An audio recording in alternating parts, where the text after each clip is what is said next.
Welcome to the VIP Developer Roundtable, where I, your host, Ben Kilson-Walters, ask our developers the big questions from the VIP community. Visit pantheonmmo.com/pledge to ask yours. Now sit back, relax, and enjoy. Okay, welcome folks. It is that time of the month again, and I have another Visionary Realms legend with me today, creative director and programming producer, Chris Joppa Perkins. Welcome back, Chris. Hey everybody, it's good to be back. Good to have you back, man. It's been a little while, and this time we're going to head up with a specific topic, which I think everyone's going to like. We've got dungeon design being the overarching theme for this Dev Roundtable. So why don't we jump straight into it? We got a lot of questions to get through, over 60, so we're not going to get through them all today. We'll try to answer some of them in the after chat when we go off air, and then anything after that, if you still have some questions, just hit us up in the thread, and we'll have a look and see if we can answer any more that we may miss. But without further ado, let's get into it. So will most dungeons be about the same size and have hidden places, traps, and lore depth as Halnir Cave, or is Halnir Cave one of the larger dungeons in Pantheon? I would actually say that Halnir Cave is on the smaller side, or the kind of the medium small size of the dungeon scale, with something like Black Rose Keep being one of the smallest. But yeah, you can expect very large scale dungeons in our game, and absolutely, secret hidden areas, traps, everything kind of, being woven into a depth of lore and a significance of context, lots of, backstory and information, clues, different things to uncover. You can expect all these things to be consistent ingredients in our dungeon framework, for sure.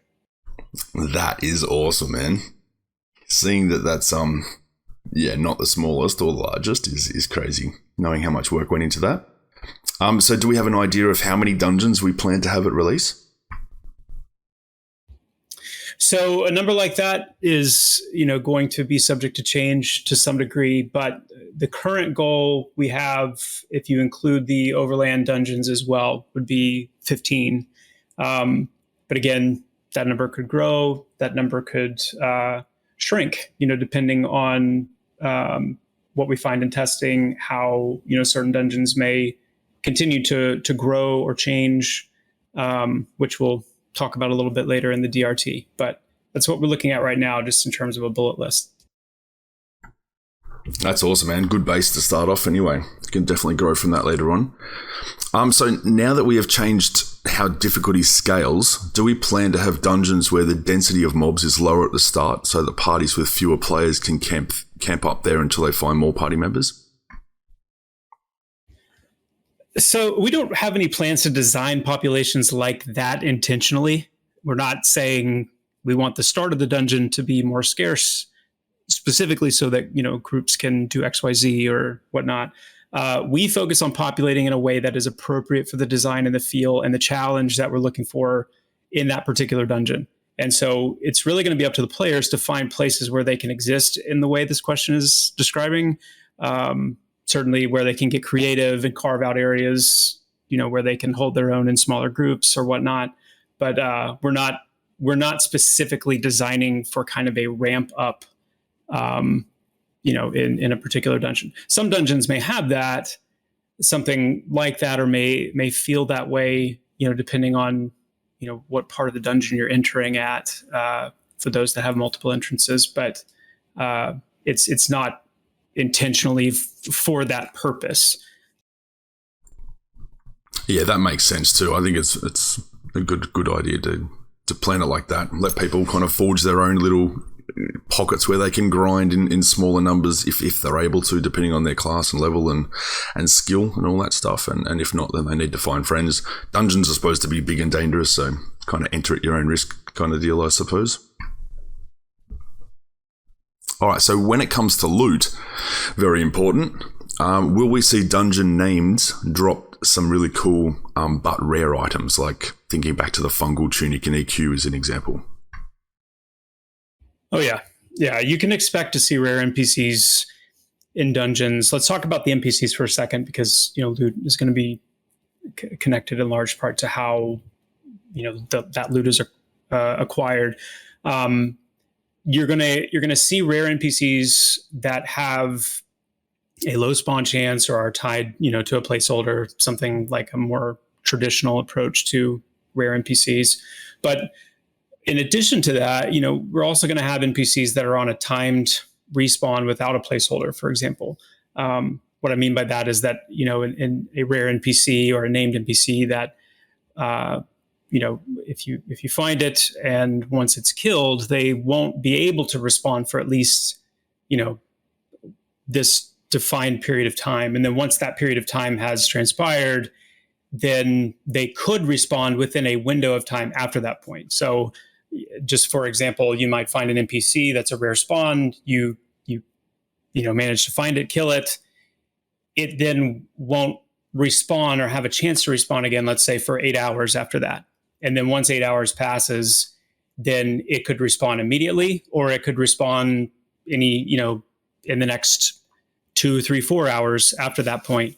So that's kind of an idea of a timed spawn NPC that you could encounter.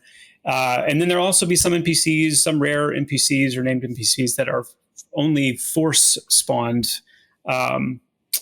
meaning that you may have to quest for a certain item, or you might have to find a certain item that you can use to summon a particular NPC or kind of initiate an encounter. And you'll see things like that. So we want to create an interesting variety of ways to encounter rare NPCs, named NPCs, and different ways that players, therefore, through drop acquisition anyway, would go about pursuing that.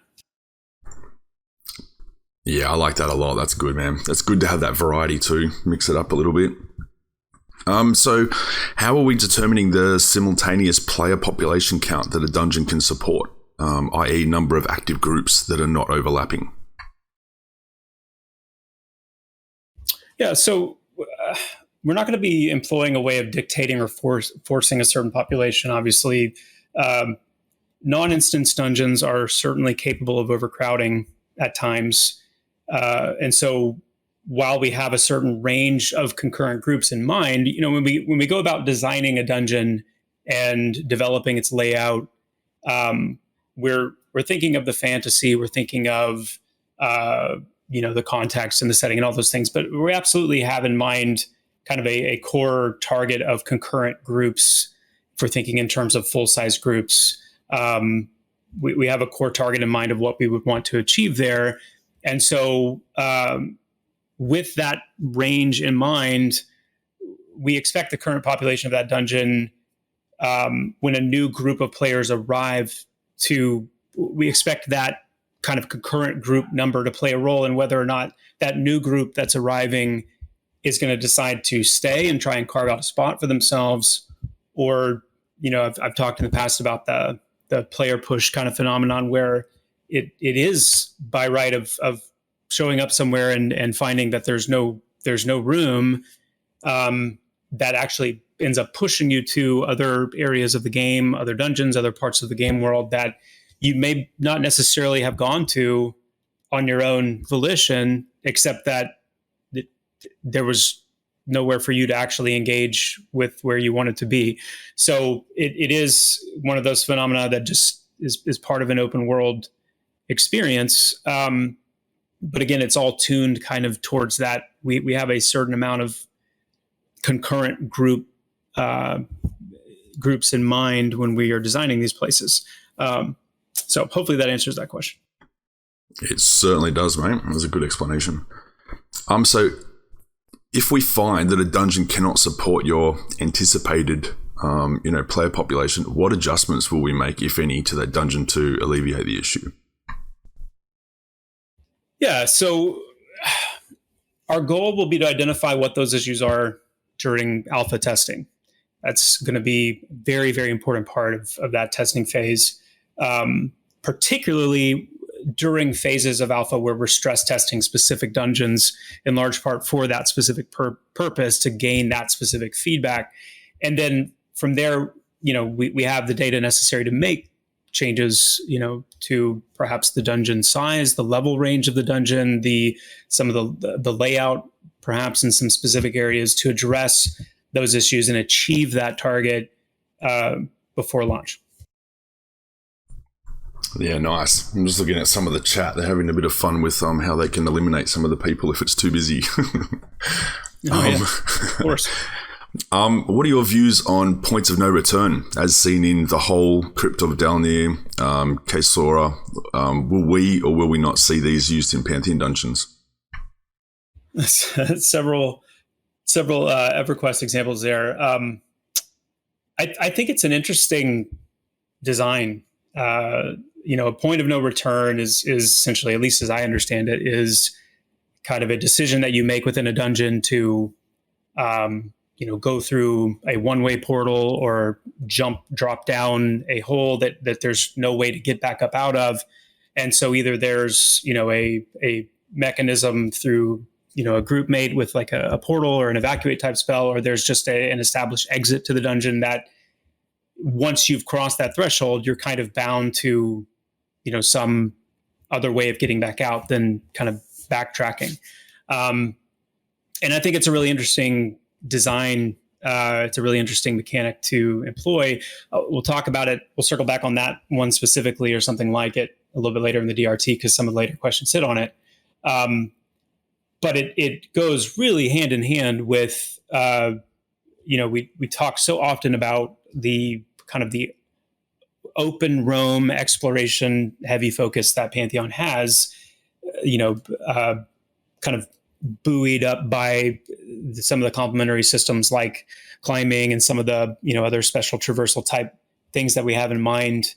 And so, when you think of, a subterranean dungeon or places where you could happen upon like a hole in the ground, or through climbing or even through swimming, you might find, the opportunity to take one of those point of no return entrances that you can manage to traverse your way up to or down to or wherever to get to it, but you're not going to be able to get back out because either there's a really long drop on the other side or, some other, manner of obstacle keeping you from getting back out. So it's a really intriguing feeling. And, as long as it can be overused, and I think the key is finding the right places for that to feel special. But, you'd be hard pressed to not make a case for having at least one of those per dungeon when you're talking about these sprawling, vast dungeon environments. There's lots of really cool opportunities to utilize that. So as a mechanic in and of itself, I really like it. Yeah, me too, man. Absolutely. And I think it also can play into like decisions. Like, do you want to take this path and go fight the end boss for a chance at decent loot? Or do you want to take this trapdoor where you can't get back from at a chance at, lockpicking some, hidden chest or something for crazy loot? But you pick one or the other and can't go back is kind of brings into that decision making. All right. So what are your views on dungeon entrances and exits not being one and the same, as seen in Sibelius? Will we or will we not use these in Pantheon dungeons? Yeah, I mean, there's some crossover between this and the previous question to a degree. I mean, the point here is with, Sibelius, after you're keyed, you're able to, take a portal into the dungeon. But once you get in there, it's not like you can just zone right back out. You're there, and there's an exit point, further into the dungeon. And so it's kind of like a point of no return in a sense. So I would say the same thing. I really like it as a premise, and there's something even more like impactful when it's the entrance to a dungeon. So it's the bona fide like principal entrance to the dungeon, and it is a one-way step. There's something really cool about that, and kind of the atmosphere and the mindset that it puts you in. So again, you won't see us overuse it. But, again, without getting too spoilery, there are going to be some really creative and crazy access points, be it, dedicated entrances or just, splinter paths into dungeons, and not even just dungeons specifically, but really our approach to the world design as a whole is that because there is so much Z-axis access, there's just so many opportunities to create unexpected ways in and or out, and the joy will be players finding those, and that continuing to kind of be this ever kind of reaffirming presence of the exploration focus that we have. Nice. I'm just trying to say Z-axis axis 10 times fast. Yeah, I would not suggest you try to do that. All right, so this is a fantastic question, this next one, as are a lot of them. But what are your views on dungeons leading to other dungeons that then lead to other dungeons, such that you end up 3 or 4 or more dungeons deep underground? Will we or will we not see something like that used in Pantheon dungeons? Yeah, that is a great question, because it really gets the imagination rolling, and the answer is yes. You may have seen on the Atlas a place called the Seven Locked Door, and whether the name inherently communicates it or not, it's a very big part of the premise of that dungeon, is essentially moving systematically deeper and deeper and deeper into this tiered. I'm kind of it's difficult again without getting spoilery. I'm trying to present this in a way that doesn't make it sound like it's something that it's not, but essentially it is an ever deepening descent, if you will, into not just more of the same, but anyway, we'll leave it at that. But even, let's talk Mangle Rock for a second. Mangle Rock is another dungeon. This is an area in Fairtale that we've not really said a whole lot about, but there's a really cool aspect of Mangle Rock in the very bottom of it, where there's going to be lots of interesting traversal mechanics in Mangle Rock. There's going to be lots of this. It's going to be one of those very kind of Metroidvania type dungeons where you're going to be going in there at a lower level, because it is part of Fairtale, and there'll be some content that you can access there, in a group at even sub-level 10 to a degree. But as you get deeper, it's gonna present lots of places that you can't access yet, or you're not really sure how you're supposed to get here or there or whatever. But as you make it deeper, there will be a point where essentially you are faced with this kind of gaping abyss that is just black. It's just dark. And that decision of, whether you are going to engage and find a way, down in there, without kind of giving away the surprise, like it's going to be exactly one of those opportunities where you are going to find yourself literally in almost a completely different place. If you have the means and, what it takes to actually survive that dark. So I will leave it there. And, but yes, this kind of multi-tiered approach to dungeons, not just like, hey, I'm in the same place, but I've just found a way to go deeper. But I've actually found myself almost like accessing a whole nother dungeon that, maybe there's another entrance to it somewhere, but I've almost found kind of an unexpected entryway into it, and it's something completely different. Absolutely. Yeah, that's great, man. And that also goes on to this next question perfectly about what are your views on networks of interconnected dungeons that would allow for traversing an entire continent or even reaching another continent without ever going to the surface. Do you think that's something we could see in Pantheon? You're not going to see anything on that scale. We won't have dungeons that span the entire continent or,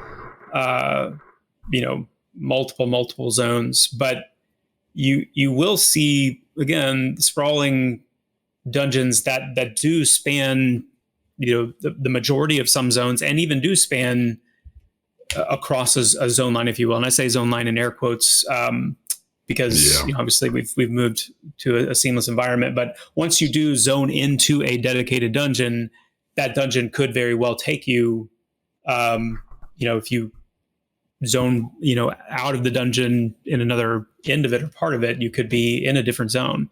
And in fact, some of these dungeons are, to some degree, the only way you can access certain parts of other zones. So, again,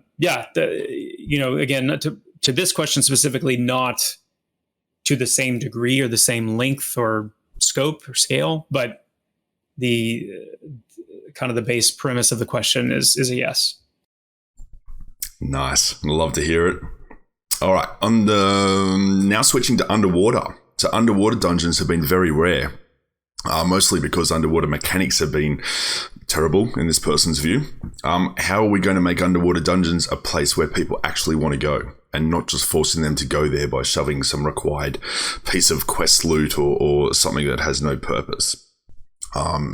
Suddenly holding 4 pieces for different NPC quests, sending you down there to go and grab something and then get straight out again. Are we able to do something with underwater and make it interesting? So a boss in a very undervisited, underutilized dungeon all of a sudden has, multiple required pieces for several different.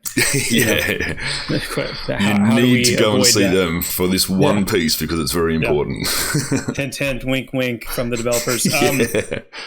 That's a great question. And I love that it, ties into, it's a general question about dungeons as a whole, which I know we're going to hit on a couple more times here as we go through, but I like that it is connected to underwater specifically. As they mentioned, underwater has been, pretty underwhelming or just flat out bad and unenjoyable. The first thing I would say here is that I don't think you can remove loot from the equation ultimately. I don't care how compelling or how beautiful or even how fun a dungeon is in and of itself. If there's a better place to go for gear, if there's a better place to go to progress, and if there's simply nothing of meaning to accomplish there other than it's fun and it's interesting and it's really pretty, it's going to be a much less frequented place. And, I guess that could be debated, but at the end of the day, especially with people who have limited time to play and that time is precious, I want to go somewhere where there's going to be something meaningful for me to gain from this on the whole. So with that said, first of all, looking at the underwater aspect specifically, I think the key is really going to be in how we're approaching underwater content as a whole, in that an underwater dungeon does not have to be set up like or approached anything like an Overland content experience. We have certain things in mind about what content areas are like, because we think immediately about running around on land and doing the kind of things we do in MMOs on the whole. And for the last decade at least, underwater content in MMORPGs has largely been handled that way. Let's just, other than the fact that you're swimming and kind of moving, floating weightlessly in a with Z-axis movement, it's just the same thing. It's the same kind of dungeon design, the same kind of corridors and layouts, and whatever. And it doesn't have to be set up that way. And in fact, with the way we're approaching underwater and water-based content, we are really leaning into that abyss-like, open, murky, like underwater feel. So what that means is when we talk about dungeons, for one, I think a good underwater dungeon has sections that are not submerged. Even if it's, at the bottom of the ocean, we're a high fantasy game. And so we've got lots of ways of creating pockets that don't have, water in them. And so there's that relief from being kind of suspended in the murky abyss here and there. And again, we're speaking purely in like a dungeon context. But my belief, my firm belief about this is it's really in embracing leveraging that sense of tension and even that sense of fear of the unknown or the unseen that comes with deep underwater experiences, and then taking the feeling of being underwater and looking for ways to evolve that forward. One example would be through mobility and how we improve mobility. And so, for example, I'll just throw out a few different aspects, because again, the key here is fun, and I also firmly believe that part of having fun in video games is always feeling like it is enjoyable to move around through the world. Doesn't mean that there can't be things that disrupt that. And whether that be things like snares or roots or being underwater, for example, and having a slower movement speed because you're swimming, kind of thing, at least at first. But in the same way that on land, we've introduced things like the sprint mechanic, and we have things like climbing. We have the free mounting, kind of system where you'll be able to engage in be able to tame and ride creatures for a period of time. We want to see a lot of those same things mirrored in an underwater context. And so,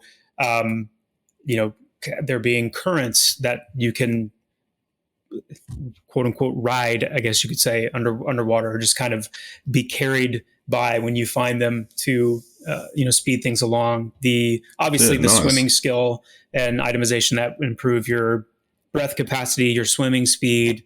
But then, the ability to kind of sprint swim underwater for short bursts.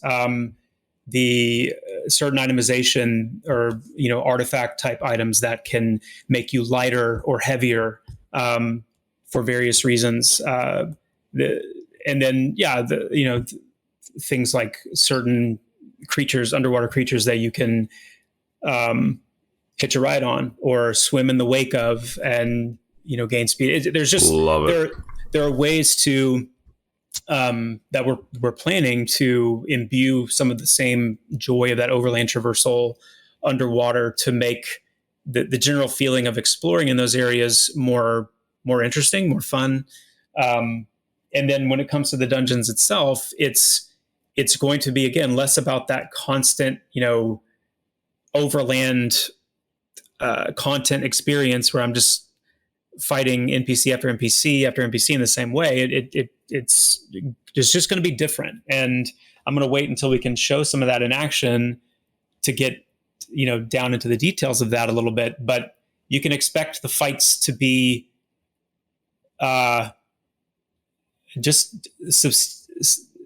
different. Have a different feel about them. Like there's, I understand what you mean. A different pace, a different. You're underwater. You're not going to be flow to combat. Yeah. If you're underwater, you're not going to be just dodging to the side to, dodge a blast or a spell. There could be something where you need to actually move out of the water, swim down, swim up, use a bubble or something, have somebody protect you, lots of different things. My imagination was running wild when you're saying that. There's so many cool things that we can do, especially with pockets. Like if you come up and there's a little cave system or something in the dungeon that is like an air pocket, you can use obviously magical effects to create a magical wall that goes through into, magical area with breathing is okay or toxic or whatever we want to do. And as soon as you said riding mounts, I pictured some quest to get some cool gloves that you could use to ride like an electric eel to go fast through water or something like that. Like you can go nuts. Sounds great. Or just imagine an NPC that, has the ability to kind of swim away from you and start pulling you deeper. And as you get pulled deeper, you start seeing like the edges of your screen kind of cracking a little bit because the pressure climate is starting to increase. And if you don't find a way to kind of free yourself from that situation, then that sense of impending like doom in that kind of deep environment, it's just going to be the decision making about where to go, how deep to go, how much you're willing to risk. There are so many almost like borderline survival type elements that come into play when we think about underwater content. And of course, the more that we lean into that, the more we're able to, put extremely valuable stuff down there, which is really fun and exciting to think about. So I love that. That sounds awesome. Anyway, yeah. Very immersive. So moving on, we've got what are the most recent thoughts on campfires or safe spots in dungeons? The last that they heard from us was the Amber Phase stream. Have we got any updates since then?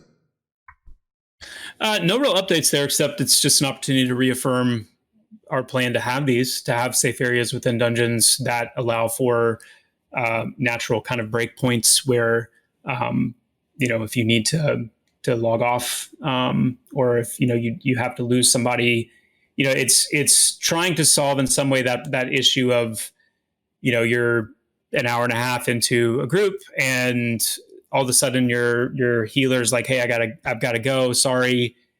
It was so painful because you couldn't like continue persisting down there without a healer very easily. And so it puts you in a bad spot where usually that person ended up having to stay way longer than they wanted to, waiting for a replacement, or you were just kind of left in a bad spot and you ultimately had to kind of backtrack way out to just survive while you waited. Whereas, these safe spots being strategically placed where a group may still have to do a little bit of, kind of moving to this area depending on where they are, but then they have a place much more kind of in context and in proximity of where they were, where they can more safely recalibrate. And we also have, some plans for these safe areas to facilitate, the opportunity for groups to potentially summon other players to those safe spots, as long as that player that's being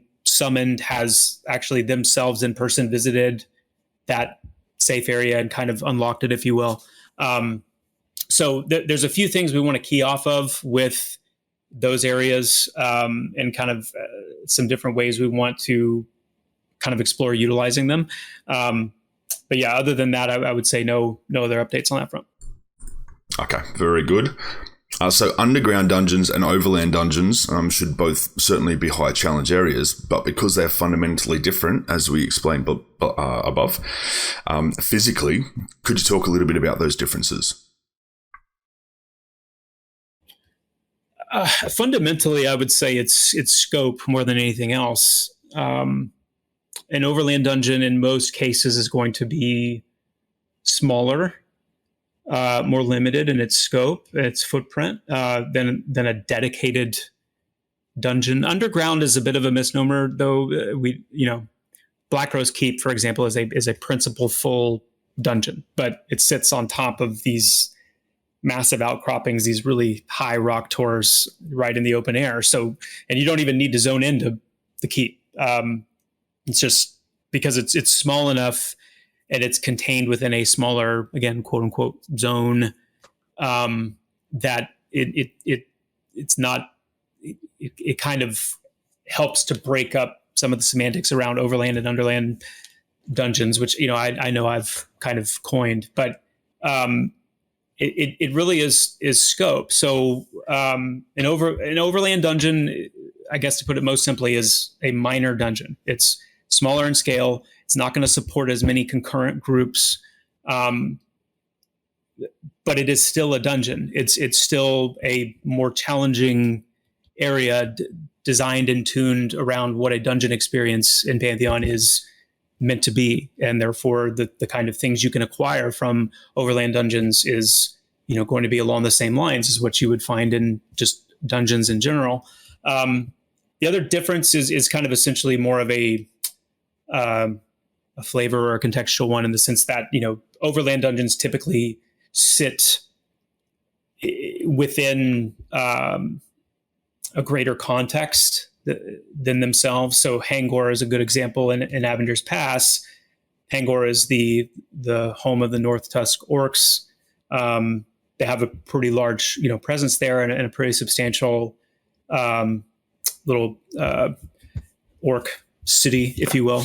But it sits, overland in Avenger's Pass. You can see some of the Thronefast architecture from the higher points of Hangor, and it in that sense isn't its own encapsulated setting and experience. Whereas if you zone into Halnir Cave or zone into Amber Fate, or some of these other more principled dungeons, then it just kind of engulfs you in a deeper feeling of this as kind of its own environment. It stands completely, on its own. Again, it's not a complete one-to-one. Like I said earlier, Black Rose Keep is what, we would consider a true, full, dedicated dungeon, but it's not sitting right in the midst of, a greater zone. But the point here is just try to clarify. It's really talking about the difference between a major and a minor dungeon in terms of scope, footprint, and how many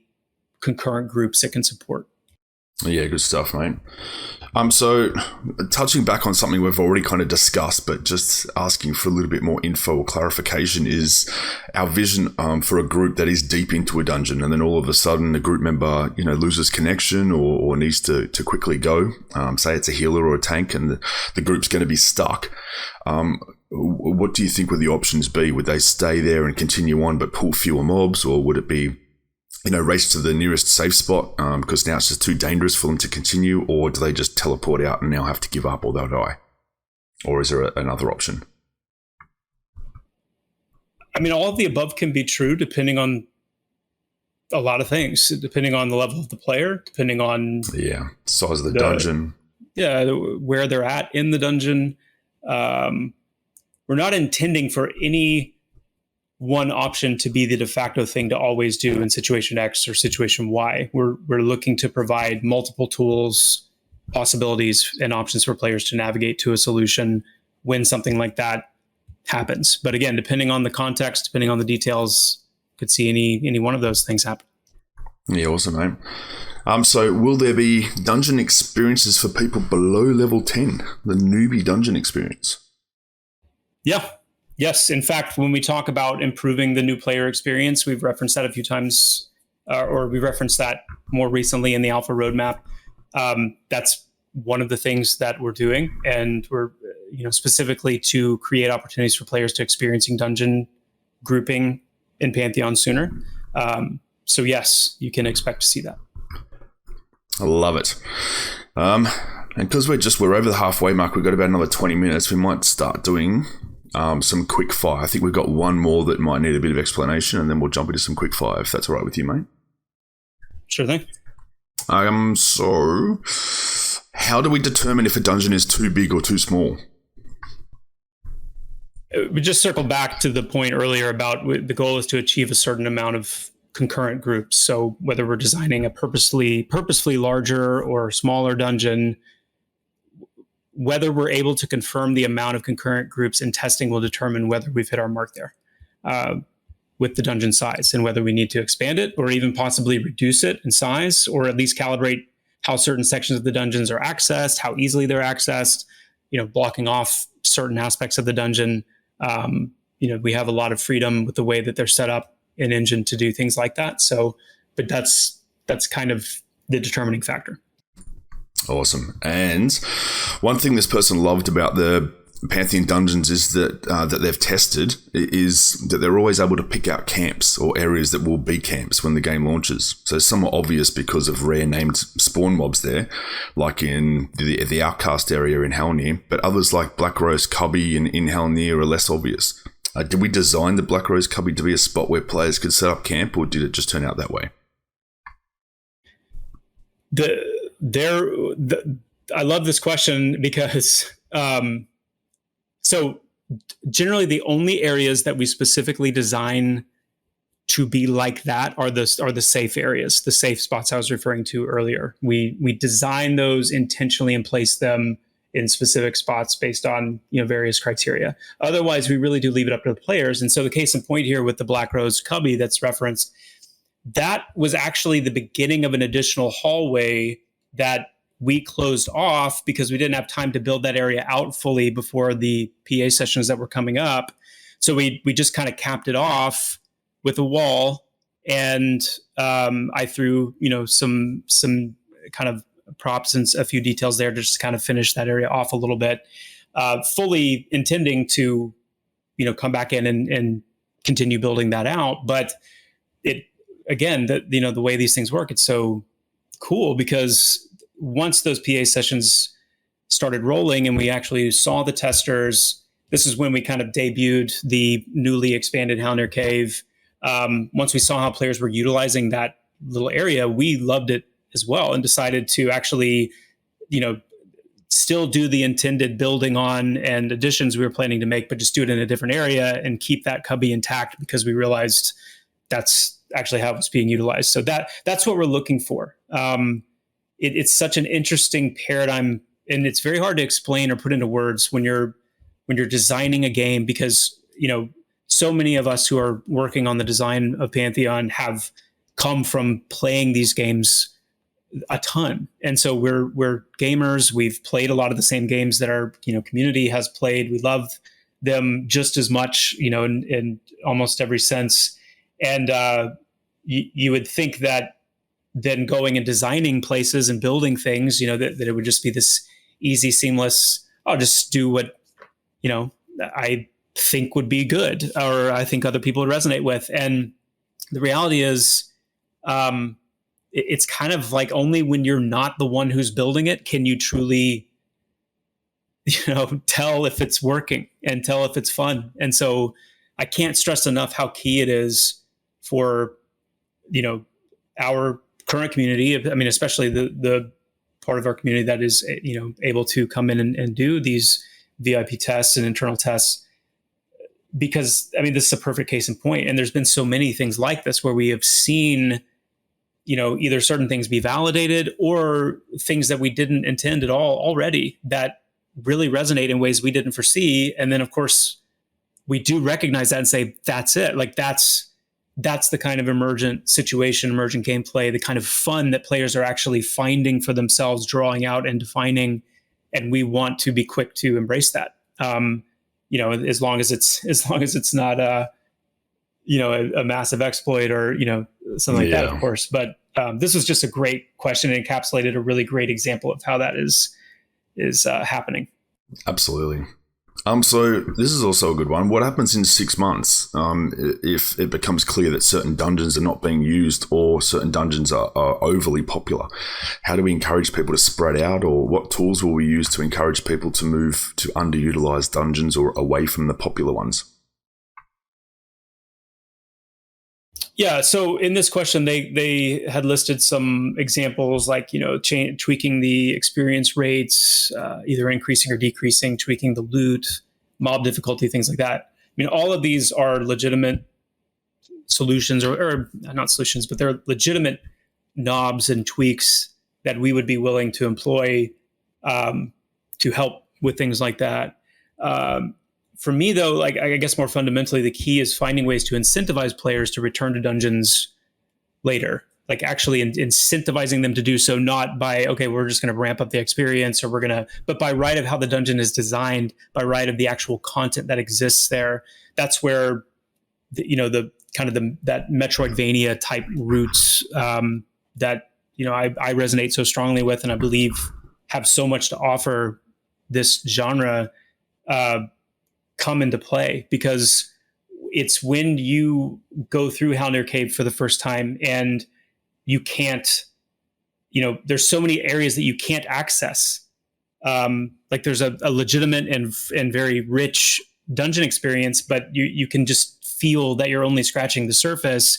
That in and of itself motivates you at different points throughout your character's journey to want to return and just see like what is going on there. And then through traits, dispositions, through the perception system, through our intentions for, more dynamic events, faction-based unlocks, fractures that function more like events. There will be some static fractures that exist, but fractures will also kind of pop up in places from time to time, and there's opportunities there to have reasons for, as that as a fracture is formed, for example, in down kind of in the valley underneath Black Rose Keep, like all of a sudden this area that may or may not get a lot of traffic depending on any number of factors, you have a large influx of players, and every time that happens, there's the potential for exploration to occur. Maybe it's the first time you visited this area, word gets around. Again, there's so much that I could say about the kind of MMOs that exist right now. They don't feel like MMORPGs because they are too lobby based and too teleport centric. And so 100% agree. There has been lost this sense of the feeling of actually going to and arriving at a place for the first time, and it having multitudes of mysteries and secrets and layers of accessibility and layers of unlocking and layers of prestige that you can develop as a player when you're able to come back and open up more of the world to yourself based on your progress, based on your investment of time and the things that you've accumulated and achieved for yourself. There's just an entire economy of like social player driven behavior that can exist when the game is not just a lobby driven interface experience where you're actually in the world, existing, exploring, and so on. Sorry, I'm getting long winded on this one. I know we got a lot more, so it's a great question, man. Well done. So we will do some quick fires. We've got about 12 minutes. I want to see if we can get to question 35 by then. So we've got a bit of a job ahead of us. How heavily is the team planning for dungeons? So overworld or more traditional, that shake up gameplay in more unique ways. Things like entire areas that require shrink, areas that players need to walk through to not wake nasty tremor sense mobs, or reconfiguring mazes, slippery ice floors, thick fog, or supernatural darkness, reducing line of sight, and all that kind of good stuff. Will there be expectations, or can we expect to see any places have their own unique quirks? I laughed at this question because it does such a good job of actually describing the goals behind the fracture system. The fractures are meant specifically to create these kind of unique, sometimes quirky, quizzical environmental elements that do exactly that. It shakes things up. And especially, the fractures that are more dynamic in nature, or I guess like more unpredictable, it creates that layer similar to how disposition and traits creates that unpredictability layer that keeps players on their toes. The key is going to be finding ways, to continue to incentivize pushing through those things. There's got to be something on the other side of a fracture, or as part of engaging with and overcoming a fracture, for example, that provides incentive to do so. And we'll kind of unfold a little more of our thoughts and plans there in the future. But awesome, man. Yeah, it's a great job asking that question and actually describing the system. Yeah, nice. Will there be locations that only open during certain intervals? So like drawbridges up at night, or large stone blocking a cave entrance disappears at moonlight, etc. How about this answer? Yes. Love it. Will Pantheon have much of any platforming involved when it comes to the traversal of dungeons? Yes, but not pinpoint platforming. We're not talking about DDR or, I've got to perfectly time and place my series of jumps or else I fall to my death kind of thing. We're not talking about pinpoint platforming. We're talking more about platforming in the sense that abilities, skills, items, ways you're able to progress and acquire things as a character that allow you to maneuver around the environment in new ways. So yes, the path leading to Sleepless's arena area that we've shown off a little bit of, there's some suspended rocks that you're going to have to jump across. As you do that, there could be a ledge grab here or there if you don't jump quite the whole way there, that kind of thing. But we're not interested in creating like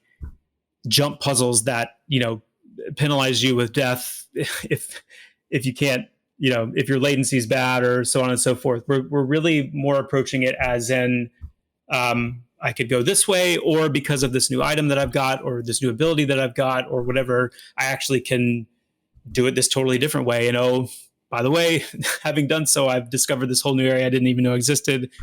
Let's all check it out. I mean, that's Pantheon all day long. Absolutely, man.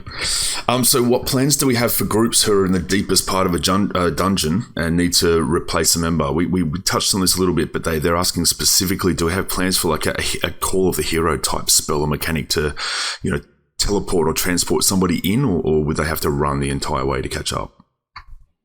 Yeah, we like I said, we want to look into how we can utilize the safe areas and kind of formalize those areas a little bit to provide something like a mechanic for bringing a group member to you if certain prerequisites have been met. I mean, we obviously don't want leapfrogging and just, content skipping and trivialization to happen, but I think there's a few ways we can utilize that mechanic to allow for that with the right prerequisites in place.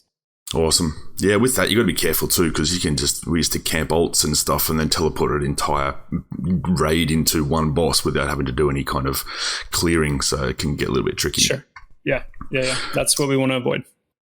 So do we plan on doing anything different with evac spells? Like EQ added the chance at lower levels to leave your player behind, but I feel like that never really happened. Do we have some kind of, malfunction where someone might be less strained and they're going, uh-oh. If that's the different, I would say no. We do have some pretty cool ideas for abilities and items that can do these kinds of functions, but the chance to randomly leave a player behind will not be part of that. Well, the idea that the average play session will be 2 hours, Dungeon's been designed with this in mind, and if so, how so? Yeah, largely in the layout and the ability to reach those certain natural breakpoints. It is. I mean, we've said it and we'll say it again. That time frame, we're very serious about that. That's not going to ebb and flow in conviction. 2 to 3 hour time frame to log into Pantheon and achieve something meaningful with your time in the game is really important to us. Yeah, nice. So how are we planning on making dungeons exciting and desirable to explore without falling into the trap of theme park dungeons in current MMOs? So I assume by theme park dungeons, they mean something similar to what I was describing with kind of the on-rails aspect of dungeons, where you have kind of a starting line and a finish line, and you run through the dungeon in kind of a really a predetermined path. And you may be able to kind of, deviate off of the contours of your mini map a little bit. But, if you get turned around, you're really just wall hugging until you find the main path that is meant to take you from the beginning to the end of the dungeon. That with, bosses that you are meant to and funneled through along the way, that's kind of what I think of as theme park. So if that's what they mean, then, at the top of the list would be exploration. It would be the fact that, going into a dungeon is an opportunity for you. You should learn relatively quickly playing Pantheon that there are things for you to find that are going to be unexpected. There are reasons to look. There are reasons to explore. I cannot tell you how many times in pre-alpha tests I've almost had to get up and walk away from the computer for lack of the ability to restrain myself from wanting to just say, you go look here.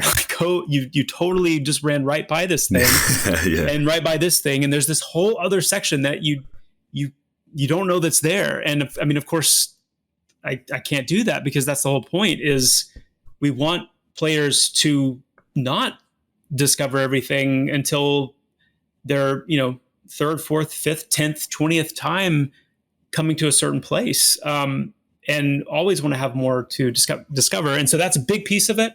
The whole unpredictability I've talked about a little bit. So everything from events to the fractures, faction playing a big role. As your faction changes, the things that you may be able to unlock, whether that be merchants, whether that be certain events. There are lots of faction-based dynamics, even within dungeons, that can be very affecting to your experience there. The perception system is a huge one. Whether you're a keeper yourself or interacting with other keepers, there's going to be so many things that kind of come alive and come to life, figuratively and literally, I guess you could say, by employing a keeper, or utilizing the skills, abilities that keepers have. The last thing I'll say quickly here is, one of the ways I really want to approach lore, some of you have heard me reference even the inspiration of roguelikes when it comes to Pantheon. And one of the ways that I would love to see a roguelike element in a game like this is, typically in MMOs, you're front loaded very heavily with lore. Whether that's, the quest that you get before you go and do a thing, or how all the quests you've done kind of build up to this big boss moment or this big payoff moment. But what I'd love to see is an approach that actually sees you able to uncover more of that lore that you're interested in by continuing to, slay that target, or continuing to, overcome or complete an encounter or a portion of content within a dungeon, or, slaying a raid target. Like, the more you are able to slay Sleepless, for example, the more you're going to learn about Sleepless, the more you're going to uncover the story of what's going on there and who it is. And that is a very roguelike aspect, where you're actually finding progression. Things aren't getting more and more rote and just kind of bland as you do it. You're actually going deeper and deeper as you go. Nice, man. We love it. All right, we've got a couple more we'll do some quick fires for, and then we'll wrap it up. But will we have entrance requirements, like other than acclimatization for some of the endgame dungeons, like character flagging or keys? Will they be required? Do we think these types of gate mechanics are good or bad for a game? Yes, we will have some of that. Whether they're good or bad, that's going to be a bit of a subjective answer, but yeah, I do believe that they can be an enjoyable mechanic when it's more than a key. There will be some keys in the game that you have to find that are just keys. They go on a key ring, they open doors. But how cool is it when a key is, something like an artifact that actually changes the way you can traverse the world, or absolutely. Something that you can wear that makes you jump a little bit higher, or be able to maintain more of your forward momentum into a jump to jump further. Those kinds of things. The gnomish grappler, for example, enabling you to cross a gap that you can't get across otherwise. These kinds of things are the kind of keys I think that can be fun. Love it. Have we put any thought into endless mode type challenges with leaderboards or high score type content? Don't be surprised if you see something like that in a section of the Reckless Magician's Tower. I hear that he really gets a kick out of watching spectacles like that. So nice. Yeah. I love that. Have we considered a shortcut mechanic for people who have already cleared deep into a dungeon? Yes. I won't say too much here, but with everything I've said about, traversals and, items and abilities kind of improving and evolving your different ways you can do that. Yeah, you can expect to see some of those mechanics for sure. Perfect. And we'll go last two. We are pretty much on time, but these are pretty big, important questions, so we'll try and get through them quickly. We said in one of the most recent newsletters that one of the things that takes away from a dungeon experience is the dungeons have to become too linear. We mentioned that they often have a start and a finish. Do we feel that Halnir is too linear? They go on to say, sure, that they think there are branches to Harathina or down to Sangshar, but it's mostly feels like, Ratkin to Black Rose to Wraiths to them. The branches are just little tangents that you follow to their end and then walk back along them to the main line. Are there plans to add any more connections from one path to another, or even from one part or level of the dungeon to another? They think that this would make zones feel less linear and give savvy players ways to avoid trains while still providing other players with more opportunities to get lost and die, which is also fun. I like that last line. Yeah, another great question. Okay, so the point I was trying to make with that statement in the newsletter was specifically moving away from that starting line, finish line, dungeon run mentality and setup. I'm never really exploring in an instanced dungeon run with a linear start and finish. I'm following the contours that are laid out for me. I'm following my mini map and staying on course, knowing that anything off the beaten path won't really be leading me to a new destination. There's really nothing unexpected or, any kind of different combination of ways I could go to find a thing. It's really just wall hugging until I find the right path and or the right kind of get my heading back, and I'm linearly progressing. And I understand that this is not the case for every instance dungeon. I'm using some hyperbole here, but it really is the vast majority for sure of that dungeon run kind of design. And I've said before as well that even with all the exploration that went on in Halnir's Cave during testing, there were still so many areas that players didn't find.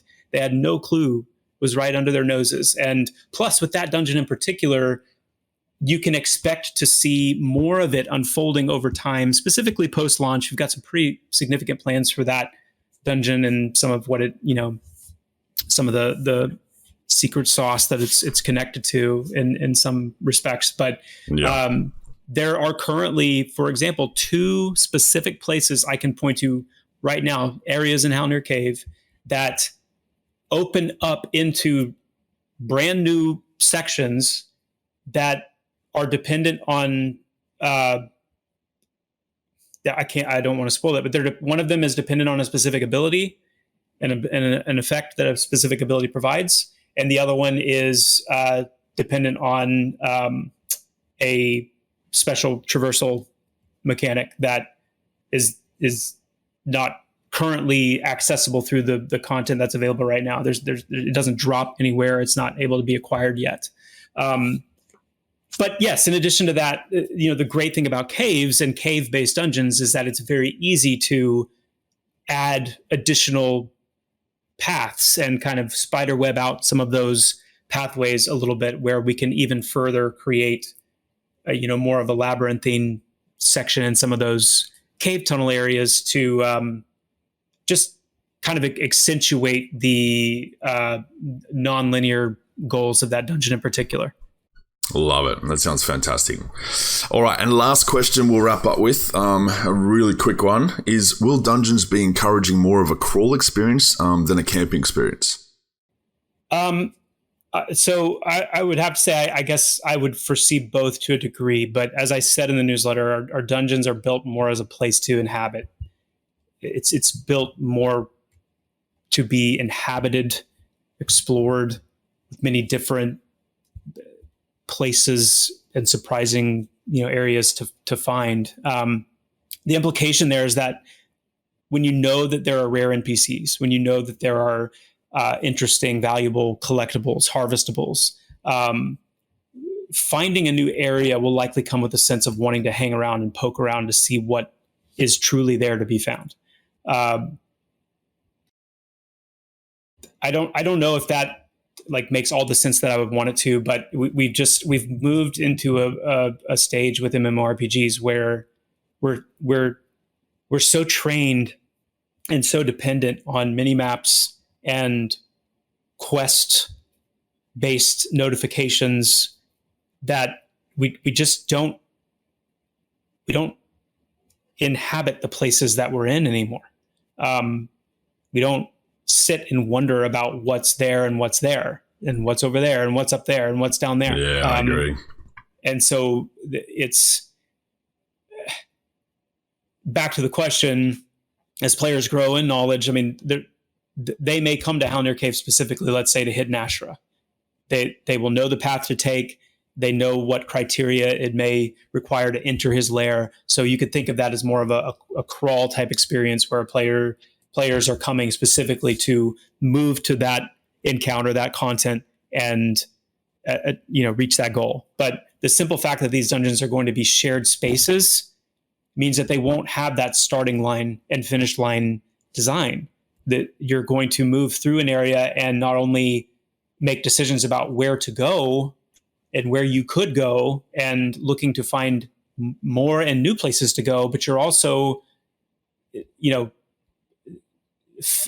confronted with other players inhabiting that space as well. And that also having an effect, in many cases, an unpredictable effect on where you may go and what you may do. And so the question was a simple one, crawl or camp. And I'm going to have to say both, but over it all, I would put that banner of we're looking to create places that players can inhabit. And I'll leave it at that. I love that answer, man. Perfect. Really well done. Thank you very much to everyone that came out live to listen in.